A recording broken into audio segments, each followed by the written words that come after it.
أول شاب مصري يتعلم في إيطاليا وينزل يكمل تعليمه في مصر معانا الدكتور دكتور ماجد عامر، طبيب وجراح فم واسنان. شرفتني. بعد ربنا الحمد لله، يعني والدي ووالدتي يعني شجعوني كتير لحد ما انا يعني اوصل للمكان ده. فانا مش اول واحد من اهلي، عندي اخ اكبر مني طيار مدني، وعندي اختين بنات صيادله. عندكم دكاترة مطيرين؟ العيله كلنا سي.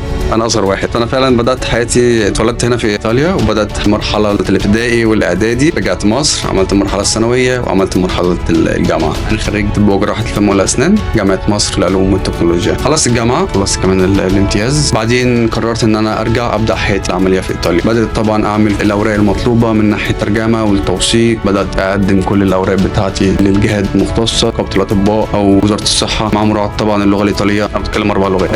واحده واحده بدات ان انا اخد الترخيص النقابه. بدات اشتغلت في ايطاليا لمده سنه. انا دايما يا احمد بحب بصراحه ان انا اطور من نفسي من الناحيه المهنيه ومن الناحيه الشخصيه. رحت انتقلت لفرنسا، بدات اشتغل في فرنسا وبشتغل في بولي امبولاتوريو دايما كدكتور اسنان. اتعلمت الفرنساوي، اتعلمته في الفتره دي. انا رحت رومانيا، اشتغلت برضه في رومانيا. انا بصراحه حاولت اخد خبره في اماكن مختلفه، وفي الاخر احدد انا عايز اكمل فين. ليه ما استقرتش هنا في إيطاليا؟ انا كنت شايف ان انا كل ما اتنقل اكتر كنت باخد خبره اكتر. كل مكان كنت بروحه كنت بتعلم منه حاجه جديده. انا بحب الشغل، بحب المهنه بتاعتي. كل الوقت اليوم بتاعي ببقى في العياده، في الشغل. حياتي كلها عموما الشغل. بدات اشتغل في عيادات مختلفه. مع الوقت اكتسبت خبره تخليني افتح عياده خاصه ليا. انا عندي عياده بقالي من سنتين، بشتغل بقدم كل انواع العلاج اللي موجوده. انا بقدم خدمه للجاليه العربيه. انا مبسوط ان انا بقدم خدمه صحيه بجوده عاليه لكل الجاليه العربيه. اكتر حاجه اقدر عليها بكرس كل وقتي كل حياتي للشغل. الاجهزه يعني عندها تكلفه عاليه جدا، عندها يعني جوده صحيه عاليه.